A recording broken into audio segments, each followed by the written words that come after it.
This is Ryan Elliott for ID Boxing. It's press conference day. With me, shadowboxing Tunde Ajayi. Tunde, been a while, how are you?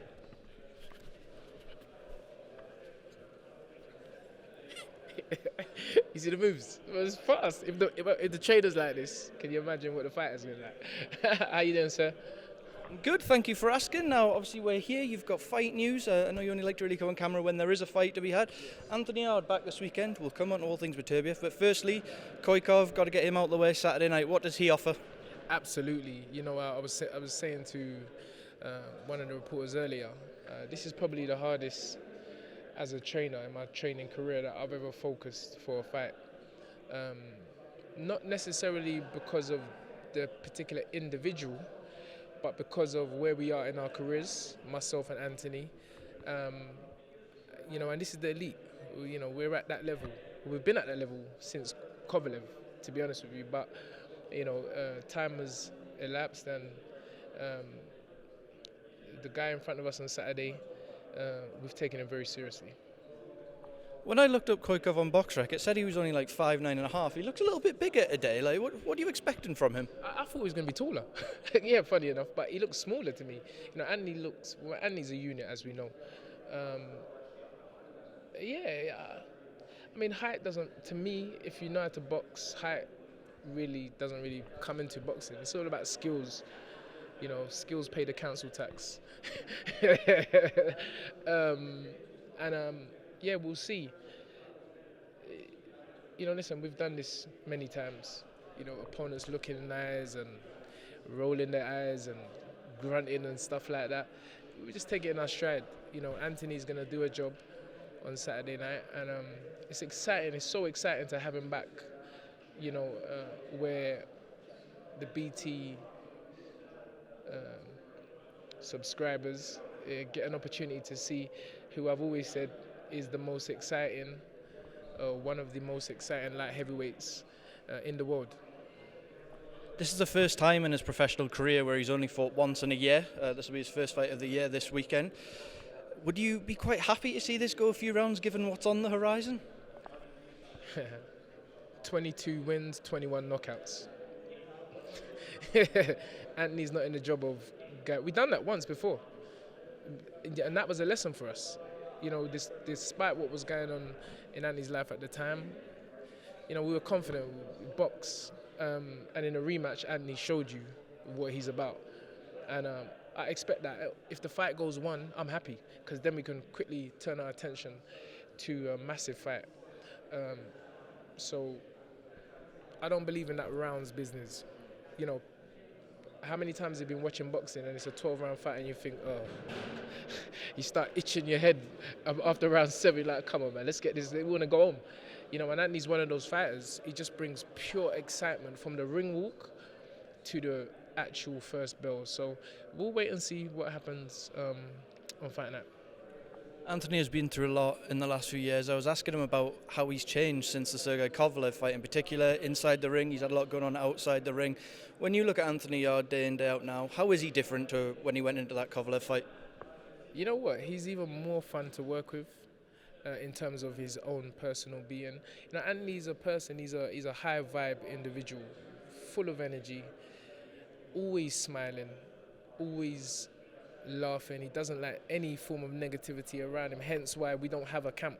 We don't have no entourage.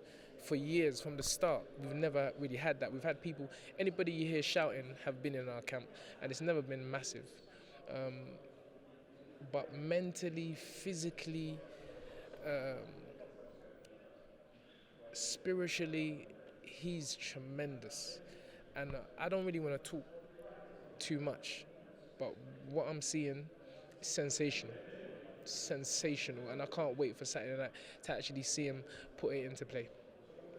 I know you guys are laser focused. I have to ask the question though. We saw Boxing Scene broke the story this morning that if he wins, it will be announced January 28th at the OVO Arena in Wembley. We will have Beterbiev-Yarde. Is that your understanding of the situation? What, they announced it? Well, Boxing Scene reported that it will be announced after the fight, that will be the date and venue. Is that your understanding of it? Ask Frank.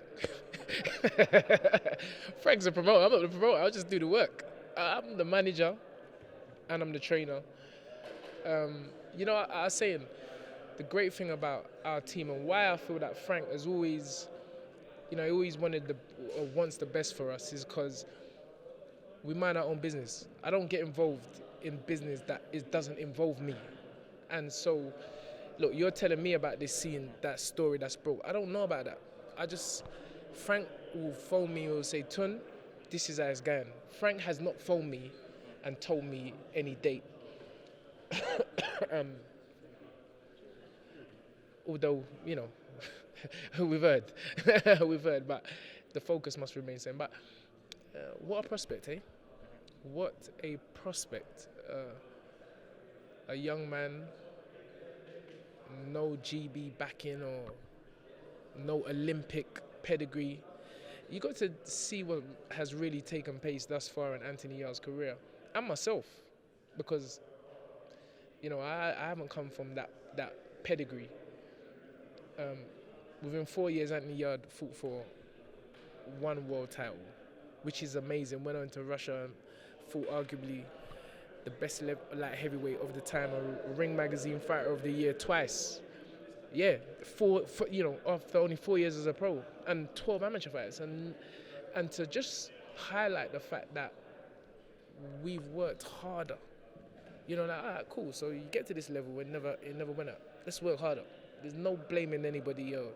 It was his fault. It was that. All right, cool. Because you reap what you sow, and so we've gone from 1 world title to 3 world titles. So it's common sense. You don't work less and get more. You work more and get more. And that's why we are in this position where we are about to, again, create history, providing everything goes according to plan on Saturday night. He's not going to have to travel to Russia for this one. We're expecting it to be on home soil. What does that say about Frank's confidence in you guys as a team that he's bringing Artur Beterbiev here? Well, I think it's only right. Let's get this right. All the time, we've been in 2 positions in our career where nobody wants to fight these guys. This is what I was just telling the guy. People talking about boxing suffering because of YouTube and fighters don't want to fight fighters. No, the fighters don't want to fight.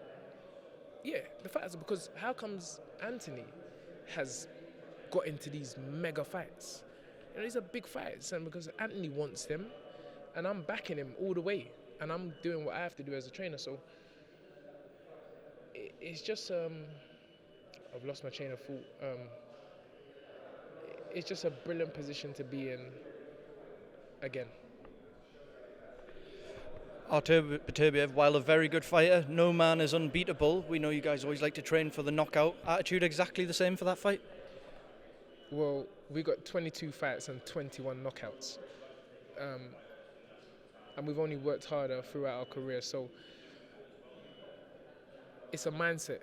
You don't go, boxing is a serious sport. You don't really, these are all little elementary mistakes that I made first time round, which I'm not doing again. I'm not talking and blowing the trumpet and everything like that. It's serious, and when you get to this level, after years of studying the sport and being in the sport, I realize how serious it is. People can get hurt in there, and so, but he's a man. Anthony's a man, and we're gonna see what time it is. We're gonna see. Yeah, it's a brilliant prospect.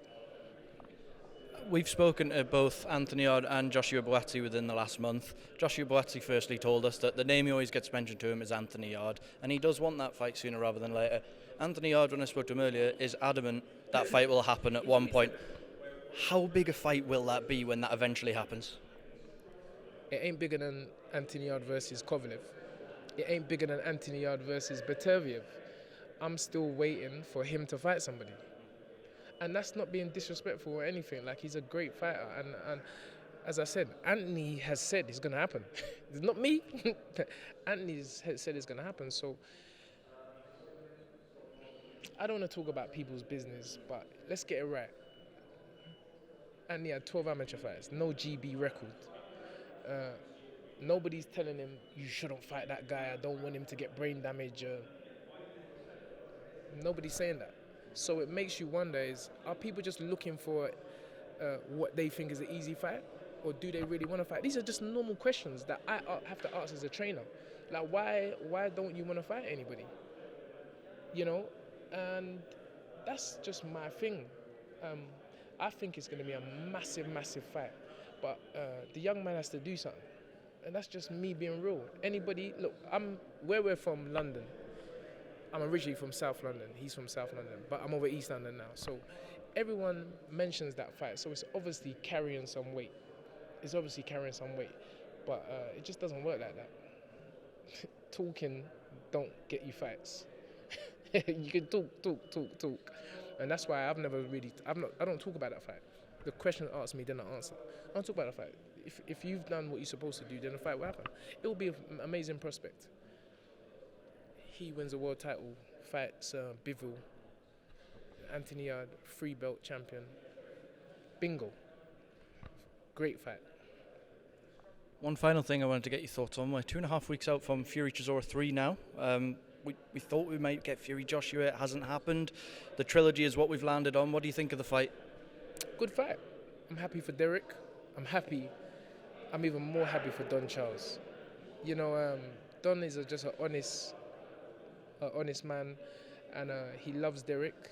And I think for me, personally, Tunde Ajayi, I think love is such a strong, powerful force that when you got someone like that backing you, it brings the best out of the individual. And Derek's best wins and his biggest nights have been with Don Charles.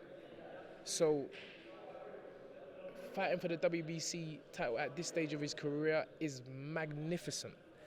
And who God bless, no man curse, as they say.